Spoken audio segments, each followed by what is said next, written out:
Hello, everybody. Welcome to Square Off. Liz, our Christmas office parties are pretty tame affairs here, but some serve up the perfect prescription for corner office canoodling. Just imagine a party with an open bar, no spouses, some sexual tension thrown in for good measure, and, well, you know what can happen. Yeah, the next thing you know, it's the boss and his secretary having a closed-door meeting, and then the gossip spreads like wildfire. Yeah, let's face it, office affairs are not a great idea, despite how tempting they could be during the holidays, and we're going to talk about those temptations later on Square Off. Canada's police chiefs are okay with Ottawa's planned changes to the production of medical marijuana, but the nation's doctors aren't. The Canadian Medical Association accuses the government of abdicating its responsibility as regulator, leaving doctors to blindly hold the bag. Ottawa is scrapping the system of individual permits, changing the rules so that only companies meeting security requirements can grow and sell the drug. The Conservatives argue that with 26,000 permits handed out over the past decade, the system's become unwieldy and resulted in unintended consequences. We're joined in studio today by Alison Mernagh. She's a medical marijuana user and spokesperson for Law Enforcement Against Prohibition. In Toronto, Matthew Mernagh. He is the man at the middle of a controversial court ruling which potentially could have led to the legalization of marijuana. Matthew, what does the government's plan to privatize medical marijuana production mean to you? Well, I mean, I won't be able to grow my own. I currently have a court-ordered exemption which allows me to grow my own medical marijuana in my home. I do it responsibly and with the full knowledge of people around me. So the changes to the program right out of the gate would affect people with personal production licenses. And let's be honest, I'm not in the medical marijuana program. I can't get access to this program. I don't see it changing. In fact, the minister's press release says exactly that. It says they intend to maintain access. We have less than 1% of doctors in this country signing applications.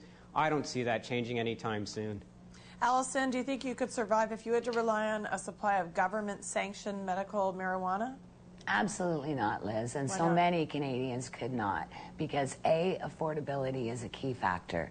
The government is proposing, if I can peek at my notes, that we go from $1.80 to $5 a gram right now that patients are paying, upwards of $7.60 to 2014 when they finally settle to $8.80 a gram. That is not only outrageous, that is a slap in the face to all sick Canadians who choose cannabis as medicine. Alison, you suffer from MS, correct? Yes, I do. And how much marijuana would you need to take in during the course of a day?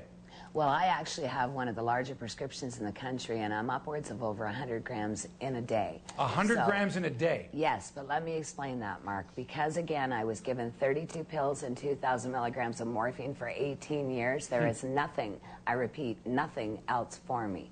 So, as far as cannabis goes, there is no LD level, no toxicity level. You cannot die from it. My doctors are 100% in agreement with this. I have gotten down from my 32 pills a day and almost off my thousands of milligrams of morphine completely due to the use of medical cannabis and due to having enough. So bottom line, as I was saying earlier, we eat it in cookies, we drink it in tea and soups, we eat it in puddings, we eat it in muffins, you name it. Anything we can cook and you can cook, you can use cannabis with. And that's what patients are doing, Mark. Okay, Matthew, the head of the Canadian Association of Chiefs of Police say the changes are necessary to reduce the risk of abuse and exploitation by criminals. Don't you think the government had to do something to eliminate the potential for abuse by the criminal element? Well, I think the abuse is slightly made up. I wouldn't even know the percentage, but I would say a very, very small minority of people would abuse the medical marijuana system, just like people would abuse OxyContin prescriptions or other prescriptions that are signed that way. It is correct. The program was built pretty shoddily to begin with, so they built it on a poor foundation, and the Conservative government have gone out and built a whole new entire program for themselves. Matthew, the pot that the government is going to grow, have you tried this before? And, you know, how big a difference is there? I mean, is it like rot gut liquor to premium liquor? Give me a comparison here. I can only go by what people have told me. I have not used the government medical marijuana. I have tried to grow their medical marijuana seeds before, and compared to other seeds, they are absolutely garbage. Is this the same? Not the government. We're talking about the private growers here. So that's what they're going to grow. That stuff. Well, I mean, the private growers. It looks interesting in that they might be allowed to import seeds. They might be allowed to sort of work with Agriculture Canada to bring in seeds or bring in cuttings. It's very unclear how that would work, but they could also get seeds from Crown Corporation, or from the Crown, sorry, which is the government in this case, which means they would be growing the exact same strain that Canisat or the current government supplier would supply to people. I don't know where you're going to get strain variety if you're going to get it just from the government. So they're going to have to look around Agriculture Canada to change some of its rules to allow the importation of marijuana seeds for these companies. Mark, it's also more important to realize for people a couple of things. One, that 70% of patients in this country grow 25 plants or more. So bottom line is we have an issue with, large amounts of medicine out there already. Now, when people grow for themselves, they don't look into the market in the street. They don't sell it as a rule. They use it as their own for medicine, like people like myself do. Yeah. I don't want all the pills, so I'd much rather keep the cannabis than sell it, for example, than be without. So people like us, street, I don't know why the police are making such a big deal out of it, because most patients are not illegal growers. Allison, I certainly sympathize with your situation, your health situation. We have about 30 seconds left. I just want to ask you, there's thousands of people that have different medical issues. They have to buy their medicine from pharmaceutical companies. They have to pay whatever they're charging. So this sounds like you want a sort of a special deal. No. You know what, though? I was talking to my lawyer, Professor Alan Young, this morning, and I'd like to leave everyone on this note.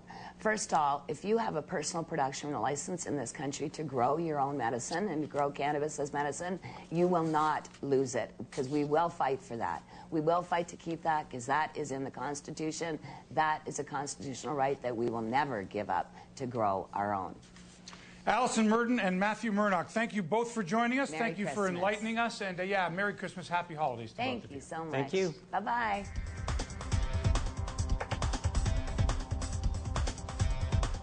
Did you hear that? Merry Christmas. And guess what? Transit buses in Saskatoon will also continue to wish people Merry Christmas. Yeah, the city's executive committee has rejected a complaint from an atheist who said the messages displayed on buses violate the separation of church and state. Really? They do? We'll talk about it next on Square Off.